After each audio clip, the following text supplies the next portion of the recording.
Are you interested in purchasing a replica diecast similar to the one that Todd Kidd used to win this year's Ajax 200, the one that defending champion Cameron Atwood used to win the first night race at Disney, the one that Todd Kidd used to win his 10th milestone Ajax Cup victory at Belltown, or the one that Laquan Scranton used to win under the lights in the Ajax All-Star race? Well, if you are, you're in luck. Head on over to Circle B Diecast Plan B Sales and use coupon code ASCA on any orders $20 or more to acquire free shipping at checkout. Hello and welcome back to another edition of the ASCA Weekly Podcast. I am your host, Charles Fallon, back in here with another episode. And man, we got a lot to break down from what was a stunning night of racing in the 14th annual Windows 300, dubbed the most competitive race in ASCA history. And I think it somewhat lived up to it, the hype. I know the finish wasn't, like fantastic or anything, but, I think we got a lot of big storylines to cover out of the race. A dominant driver this season has certainly emerged, but is he the championship favorite? We got a big wreck to go over. We got to go over the treatmypc.com 150 as well. Biggest race of the Craftsman Series season and a rising star over there doing some big things. Then we got to go over a retirement of a notable name that's been around throughout the modern era, and then previewing this next upcoming week of action to kick off the second half of the season in the Craftsman and the Cup Series. So, without further ado, as I can barely seem to talk today without making some sort of mistake, um, if you are in the market for an energy drink or in the market for some diecast, I got just the partners to tell you about. Head on over to Rowdy Energy. You're looking for an energy drink to keep you awake throughout the duration of the podcast.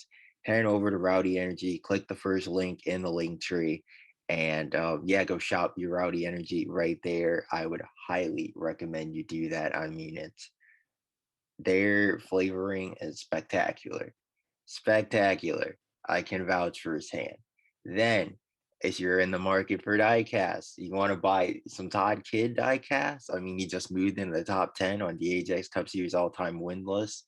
You want to buy, the car that he used to win the Windows 300 in on Sunday night. Hey, go ahead on over to Circle B Diecast, planbsales.com, and use coupon code ASCA for free shipping on any orders $20 or more. So once again, shout out to the ASCA and the podcast premier partners, Rowdy Energy and Circle B Diecast, for all they've done for supporting the sport this season. And let's get into it. So, obviously, the big storyline from Sunday night's 14th annual Windows 300 is Todd Kidd, and he has been the big storyline of 2024 so far. This is a guy that, coming into the season had zero crown jewel wins to his name, was coming off of a runner up points finish, only one win last season, was snapped his streak of 3 straight years, multiple victories. So, only one win. And, you know, I wasn't too sure what to expect out of Todd Kidd. I wasn't sure if this is going to be the year that he would break through and, finally stake his bid to win a Cup Series championship. I wasn't sure if he's going to actually, finally win a crown jewel race because obviously he hadn't done that. Closest he had come was the 2022 Northern 200. And we all know what happened that night between himself, Diego Urquidy, and the benefactor of all that, Jimmy Hood.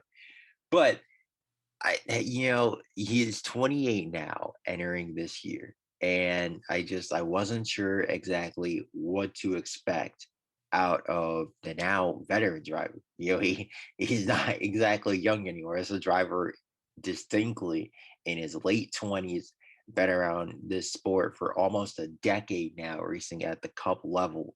So, all the excuses for he's still young and this and that, and he still needs to learn, they're out the window. And clearly, I think Todd Kidd has taken that to heart. I don't know what he did this off season besides get engaged. And I think that maybe that has played a factor into his maturity level increasing. Certainly this season, he's a soon to be father in a couple weeks. So, he's soon to be a married man, soon to be father. That certainly adds to how mature you have to be as a human being, not just on the racetrack, but off the racetrack. And we're seeing a different version of Todd Kidd this season. I think it's safe to say that, like, I've never seen a kid this determined, and the stats bear it out. I mean, the guy has won more races in the first 8 weeks of 2024 than he had in any season leading up to this. Any full season, he's won more races in this one than he has, in his entire career.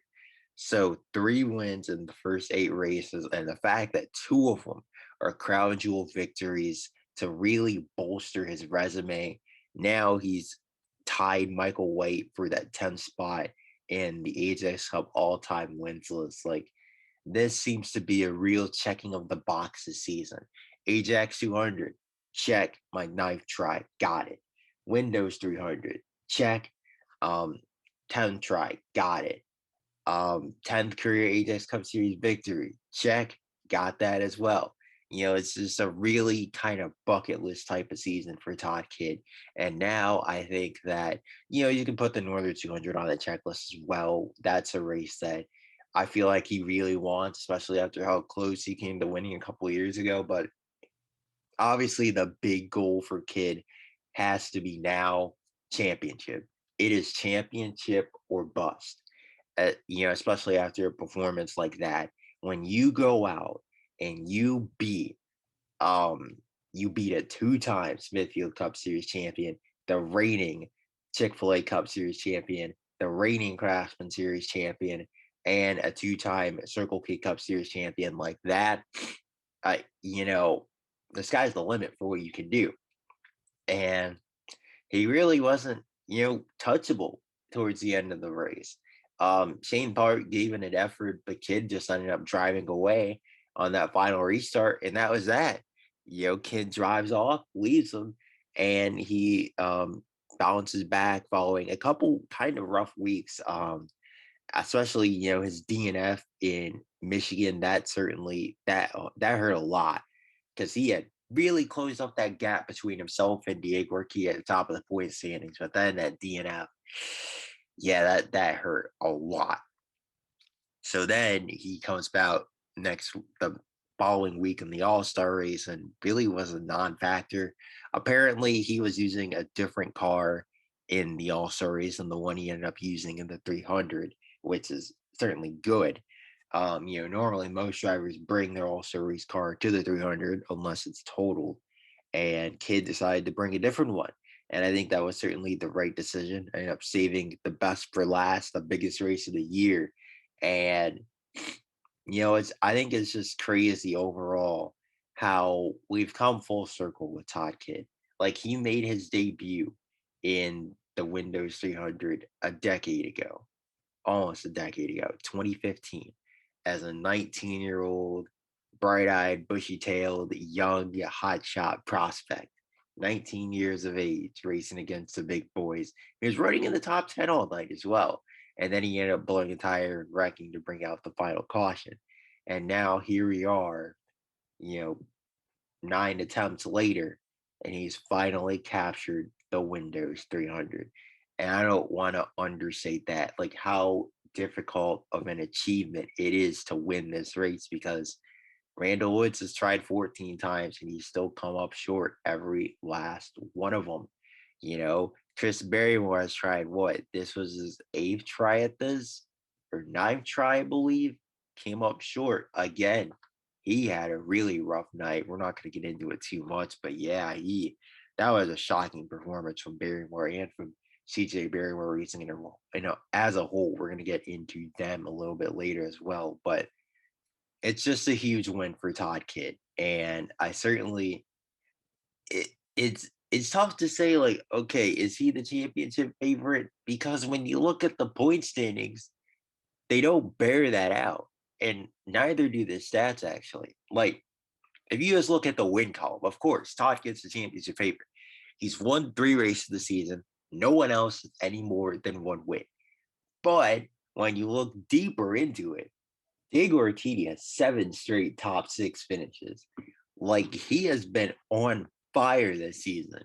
But the thing is, he's been super quiet about it. It's not like he's been dominating races like he normally does. Like when he's on a roll like this, he is normally beating a field down into submission week after week after week.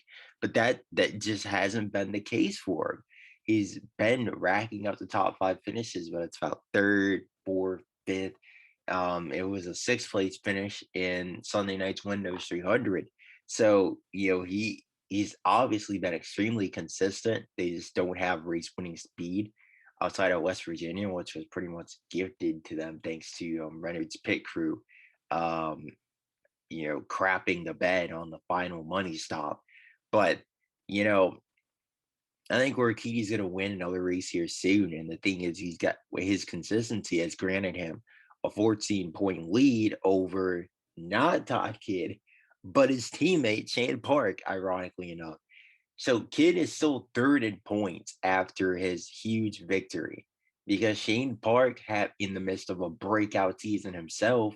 I know he's only got the one win, but he has brought home a lot of really, really, really nice finishes. He's got a first, he's got 2 seconds now at the 2 biggest races of the season. Well, it certainly has to be a gut punch for Park, but losing biggest race of the season to your teammate like that, that stings. That certainly stings. But he's got a first, he's got those 2 seconds, he's got a third at the Stone Yard. Actually 3 seconds. I take that back because he finished second to Laquan Scranton at Michigan.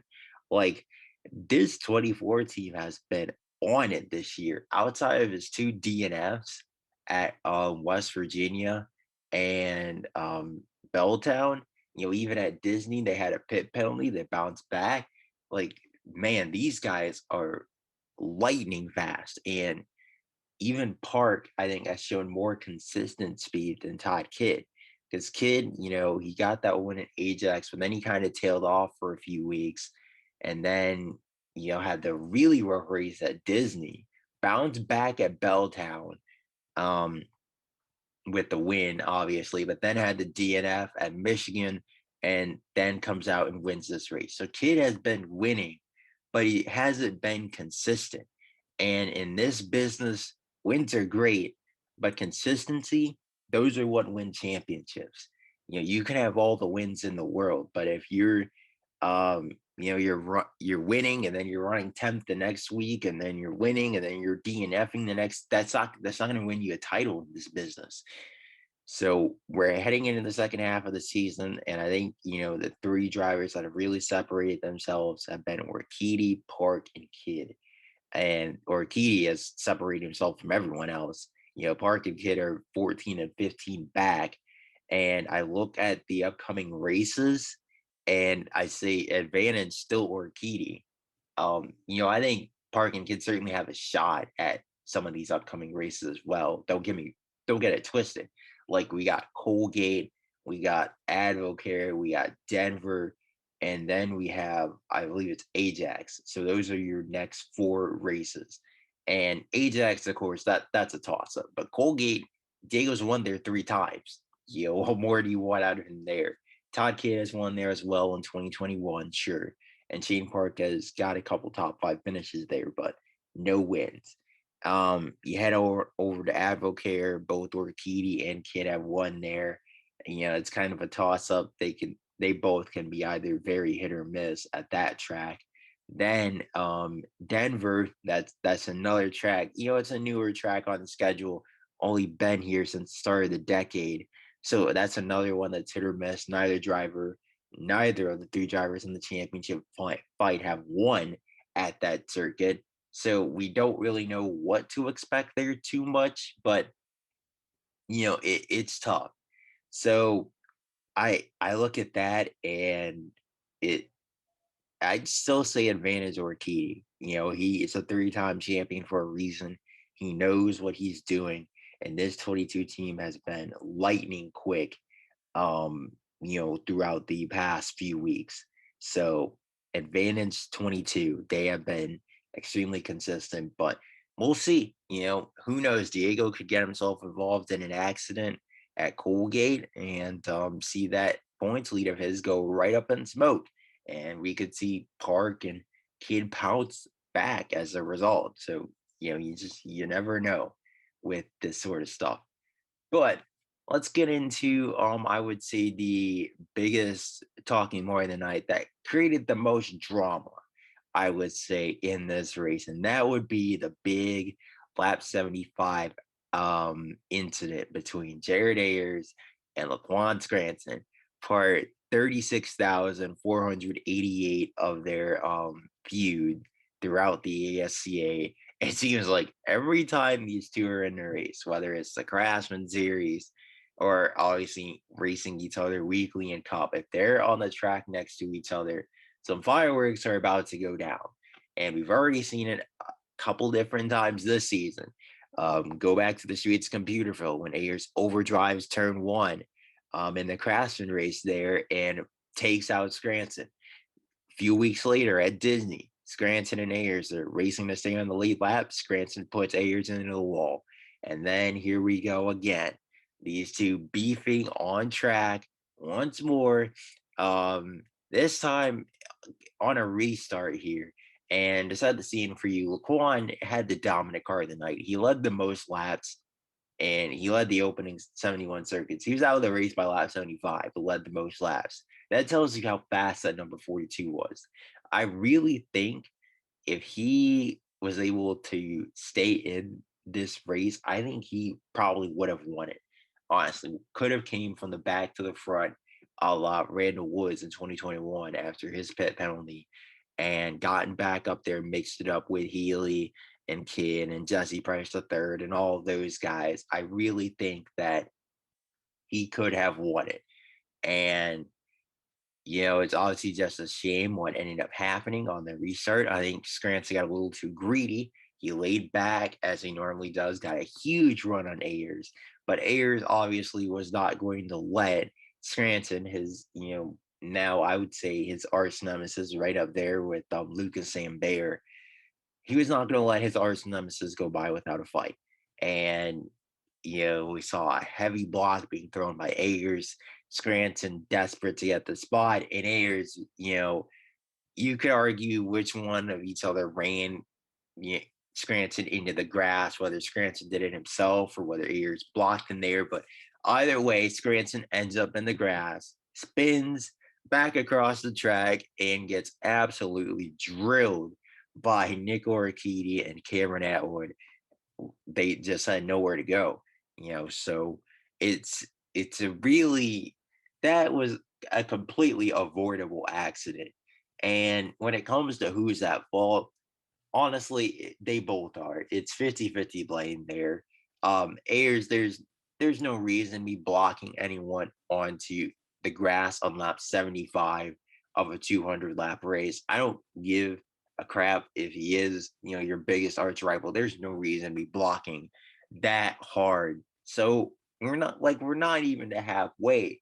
If this is with 10 to go, maybe a different story, but not even to halfway. There was no need for that. Ayers really put his night in jeopardy as well. Luckily, he was able to fight back and finish fourth at the end of the night, which is an impressive recovery considering he started 21st and looked dead in the water in the practice sessions earlier this weekend. But then, for Laquan, it's another one of these deals where he's 21, so he just doesn't get the racing etiquette of patience. Patience, patience, patience. We are lap 75 of a 200 lap race. There is no need to be making it, 3-4 wide on these restarts, trying to lay back and generate runs. Like you don't have to do that, man. Calm down. I know he wanted to get it all back at one time, but you got it at some point. I don't know if Dexter Andrews and those guys didn't have long enough talk with Scranton on the radio about, your etiquette in situations like these. Like, hey, you don't have to get it all back right now. Calm down. Pick them off one by one. You'll get your way back to the front. You have the fastest car here. There's no need to rush. It's a 300-mile race for a reason, the longest of the season. You got time. And you tried to get it all back at once and paid the price. So I think it's on both drivers, honestly. A lot more patience could have been exercised in the situation. And this is why I respect the hell out of young drivers that do know how to exercise that patience. Like I would look at a Shane Park, perfect example of a guy that, when we're 50, 75 laps into these 200 lap races, he knows, hey, let's not race this hard this early. I'm not going to burn up my stuff fighting you for the lead or for fifth or for whatever spot this early in your race and potentially tear up my equipment. No. Um, Here, you can go wide, you can have the spot. I'm gonna be faster later on. While you burn up your stuff, I'll come back and I'll get you later. That's playing chess. Ayers and Stranson were playing checkers tonight, and that's final. And that's why, for Scranton, he ended up with a wrecked race car, which is a shame because the car was bad fast, but it's wrecked, so doesn't even matter. And then for Ayers was able to bounce back and finish fourth, so good for him. But that could have very nearly ended his race as well. I did want to come back for a second and touch on some of the one-off drivers that did come over and perform in Sunday night's 14th annual Windows 300, such as the Jesse Price the thirds, the Andy Moores, the Logan Paulsons, and I would say all three of them, and even Colin Ward, the defending Craftsman champion, put on impressive performances. I believe they finished what, 9th, 10th, 11th, something like that. But that doesn't tell you the full story. And then Jesse Price third finished 16th, but that certainly does not tell you the full story of his night. Jesse Price third, obviously the most impressive of them all. I mean, what a drive! He was the oldest driver in the field by far. He's got drivers out here like Carson Smith and Laquan Scranton that are, like less than twice his age. So, he's 45. He's racing with these 21-year-olds in the big leagues. And that didn't seem to stop Price third from putting on an incredible show. Ran up inside the top five, mainly the top three all night long. Just an incredible performance out of who many would consider the greatest driver in the NRL, potentially in its history. And it's really a shame what happened to his engine in the closing laps. Just obviously blowing up with 31 laps to go because he deserved a top five finish. He really did. And I think it's certainly a good look for Taylor Motorsports to show that they can compete at the ASCA level because they've had their struggles and their part-time starts this year, specifically with Adam Petty Jr., especially at Disney. He was god awful. I think he was like 2 or 3 laps down, finished, like 14th or something like that. Wasn't good. Was not good. Basically, that's what I'm trying to say. And even Anthony James at Michigan, he was running bottom half of the top 10, but then had a speeding penalty. Still recovered to get an 11th place finish, but I think Sunday night was confirmation that, hey, Taylor Motorsports, y'all have the equipment to compete with the best of the best in the ASCA. Now you just got to find the right driver. And I'm sure that's why they're trying to shell out 12, $13 million to bring Brent Renard into the fold because he could be that dude. You put him as the focal point of your team. You give him a car that's able to compete with the likes of Todd Kidd, Diego Urquidy, Greg Healy, Cameron Atwood, all these guys on a weekly basis. Like you could see some special things out of Frederick. He's come close to winning championships before. I still think he's got a couple more championship runs in him, even though he's going to be 33 next season. So we could see some big things out of that 77 if they are able to lure Renan over into driving that race car. Then, as for Andy Moore, who ended up finishing the best of them at ninth, he was running top five in this race. Was up in there competing with the big boys all night. Was racing with the number 24 Shane Park, which is ironic considering that's the car he's made so famous in the Smithfield Cup Series. But obviously got an uncontrolled tire penalty late, and was able to make a solid recovery and bring home a top 10 finish. So I'd say pretty all around pretty good night for the driver that many would consider the GOAT of the Smithfield Cup Series ADRS. That racing sanctioning body. Pretty solid night for Moore. Logan Paulson, though, I think he probably had the most impressive night of all. And it's not just the fact that he went from dead last to a top 10 finish, but more so the fact that this is a guy that has not raced since 2021, since the 8 area All-Star race to open the 2021 season in August of 2021. This is his first time stepping foot back in a stock car, and he goes out and he does that. Obviously he was struggling a little bit early on, got lapped early, but was able to get the free pass thanks to that Ayers and Scranton wreck, got himself back on the lead lap, and was able to compete with the big boys at night's end, racing with the likes of Moore and Ward and Barry Moore and all those guys towards the end of the night. Really impressive performance for Logan Paulson. 28 to 10. That is no easy drive, especially with the competition level of the 8C. That's not an easy feat to complete. So props to them, props to that whole 38 group. And rumor has it that Paulson will be back again for the Northern 200. So certainly looking forward to seeing how he does in that one. Yeah, it'll certainly be interesting to say the least. And then Colin Ward, another guy with a pretty solid night. I think just for him, he's happy to complete all 300 miles because unlike Price the third and Moore and Paulson, he's going to be at the cup level full time next year. I think that's a given pretty much. And I think for him, the main goal was just gathering intel, something that unfortunately Tommy Woods was unable to do in his debut. Wasn't even able to gather half a lap of intel before getting taken out. So, I think just gathering intel was his main goal. And I would say that he accomplished that. Racing up against the best of the best for 300 miles, put on a pretty solid account for himself and brought home a pretty solid 11th place result. So 10th and 11th in the first two Ajax Cup starts, not bad at all, if I do say so myself, for the South Bend native. Now they just got to get things together on the Craftsman side of things. And speaking of the Craftsman side of things, let's talk about Graham Darty and his performance in the second half of the TreatMyPC.com 150 to take the victory of the series' biggest race and really cement himself as the title favorite, I would say, in 2024.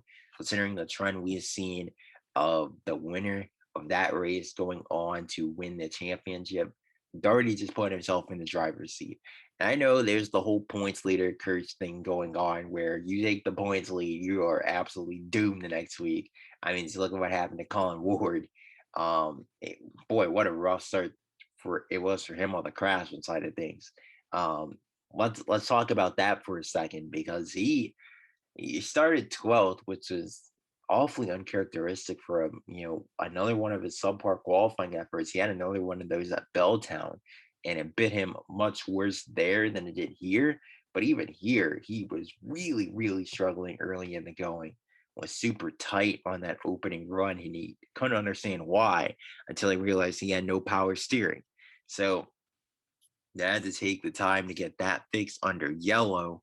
They got that fixed, got him back in the race with power steering fluid, and Ward was able to do the rest, driving his way back up through the pack and salvaging, an 8th place run out of the deal, which is fine. But that's not going to win you championships, and it lost him the points league, subsequently to Graham Darty, who, on the other hand, just had a flawless performance all day long. He qualified third, moved up to second on the initial start, was catching Tony Del Valle, who put on a really solid account for himself. The hotshot prospect, 17-year-old pole sitter, put on a really solid account for himself. He was catching Del Valle, and then obviously the caution came out, and then the restart. Um, you could say he was gifted the lead on the restart, considering he wouldn't have had it if he didn't get the push from Beckett, and if Edwards didn't lay back from Del Valle's bumper and Darby doesn't get the push from Beckett, he does not take the lead on that restart. It was a perfect storm of factors that contributed to um, the 18-year-old West Virginia getting the lead. But once he got it, he didn't look back. He just drove off and left the field. So you got to give props to Graham Darty on that. He does become the youngest TreatMyPC.com 150 winner in history by a couple months, snatching that crown from Laquan Scranton. And I look at Darty, and if there's going to be a driver that breaks the Chevy streak of championships that's been going on for 4 straight years, I think it's him. I really do. And this 98 team is another team that's been red hot, but no one's been talking about it because he hasn't been winning until, obviously this race. And, for these guys, they have been on it. I believe that is what their 5th straight top 6 finish or something like that, dating back to West Virginia earlier in the season. And now he's got an opportunity to head back to his home track with some Tinder Plus on the line. Free Tinder Plus, man. You best believe Darty's going to be laying it all on the line this Friday night, especially with an opportunity to extend his points lead. And when it comes to Colin Ward, is it panic time for the 9 team? I say yes, actually. I do say yes, because here's the deal. Ward on these bigger high speed aero tracks just has not had it. He just hasn't had it this season. That's a fact. Okay. When you look at West Virginia, non-factor all day, finished 8th. You look at this race, I know we had the power steering issue, but he wasn't fast qualifying. Finished 8th again. We head back to West Virginia under the lights. This was his worst race by far of the campaign last year because he wrecked out. It was his only DNF of the season, only finished outside the top 10.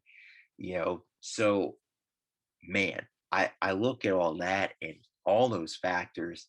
I cannot see Ward having a good run on Friday night. The, the signs point towards Ward having another disappointing outing. So I'd be extremely concerned if I was a 9 team. I'm not saying, oh, it's over. They can't bounce back from this, because they certainly can. Don't get me wrong. They certainly can bounce back. We're going to have another 6 races after this one on Friday night. But if Darty goes back to back and Ward brings home, like a 9th place finish or something like that, he's gonna have a lot of ground to make up in the championship. And luckily for him, we're heading to some more short tracks. In fact, 3 more short tracks in the final 6 races of the season, which is going to be super fun. The Craftsman schedule gets really good towards the end, but we'll see. But if I was Colin Ward, this race at West Virginia could be make or break for his title push, because I would say if Darty can bounce back and put on another solid performance, he can really take control of this championship fight. All right. So we got a couple more topics to discuss. I know this has been an extremely long episode. So shout out to the 2 of you still listening to this. And if you are, we got to talk about a huge retirement bombshell that just dropped this morning, actually. Ryan Braun announces that he will be retiring from the Ajax Cup Series at the end of the 2024 season. And this is a shame, man. It really is. I know a lot of people forget that Ryan Braun has even been on the grid the past 3 years for Tico Bauer Motorsports, because without Cameron Atwood, that number 10 team has absolutely fallen off a cliff. And it just goes to show you how talented Atwood was, literally keeping this team somewhat relevant in that midfield battle, you know, compared to now that he's not in the car and they can barely qualify, not last on a weekly basis. So I look at that and, I think that with an expiring contract, Braun being 34 years of age, citing he wants to spend more time with his wife and kids, I think the writing was on the wall that this was coming. You could kind of see it coming for a bit.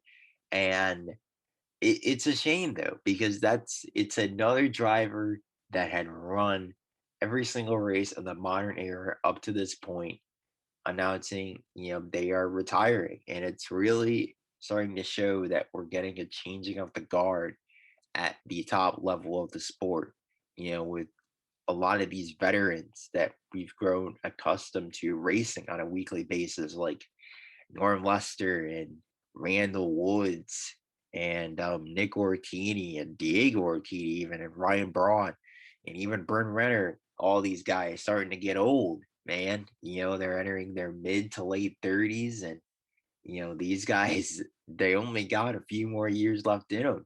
And it's really important to kind of cherish them being on the track while it lasts. And I think for Ryan Braun, he's not going to get the fanfare and appreciation that he really deserves with this retirement. Back 2014 to 2018, this was a guy that was really solid, was a threat to win on a semi-weekly basis. Obviously did have two career wins. His best years were with Orchidea Bros Racing, I would say, from 2015 to 2017. But even in 2014, that's how he got the Orchidea Bros Racing ride, was him scoring his first career win at Colgate. That was a huge one, holding off Randall Woods and those guys to get the job done. And then in 2015, obviously he was able to benefit from some fuel strategy and the rain at the end of the Panasonic 200 to win his final career race at Disney. And he could win an Ajax, but let's be real, he probably won't. So you got to feel for Ryan Braun going out with two career wins, but he's had a pretty spectacular ASCA career. I would say any career that's been a decade plus long, like Braun has at the top level of this sport, you have to be talented to have a career that long at this sport and to retire on your own free will in your mid 30s. That takes a lot of skill. That takes team owners looking at you and saying, "Hey, you can help our team by being here." And I know, like I said earlier, that the 10 team has kind of bottomed out with Braun, driving for them, but I don't think that's on Braun and an indication of his skills. I just think that that's just kind of the state that Tico Bauer Motorsports is in without a driver like Cameron Atwood behind the wheel, especially of that team specifically. So it's a shame to see Ryan Braun go out like this, and hopefully he can at least bring home, a couple more top 10 finishes before he calls it quits at the end of the year. As for who replaced him in the 10 car, man, your guess is as good as mine. I have no idea. It really could be anyone. Tico Bauer Motorsports, it could be Bryce Mann, Derek Lewis might be giving one of those guys a call. Jack Ailos obviously ran a couple road races for the team. Do they want to put him in a car full time because he's a free agent? I don't know. It could be anyone. So it's going to be tough. I don't know who they're going to end up putting in the car for next year, but certainly it's going to be weird in 2025 not having Ryan Braun on the grid anymore. Even if he isn't relevant on a weekly basis, it certainly is going to be a tough break to not see him in the 10 car and not at the cup level. So um farewell to Ryan Braun. Wish him the best, spending time with his family, friends, and his kids back at home on a weekly basis. And moving on to the final big piece of discussion of the weekend, finally, while I'm wrapping this thing up. with previewing the upcoming weekend of racing, um, with the Cup Series and the Craftsman Series across the country. Two different sides of the spectrum. The Cup Series heading to Colgate Motorsports Park in Springfield, Illinois, while the Craftsman Series travels back to West Virginia. We talked about it for the Tender 125. And here's the big thing about the Cup race at Colgate, the Colgate 199. This race might not be on the schedule next year.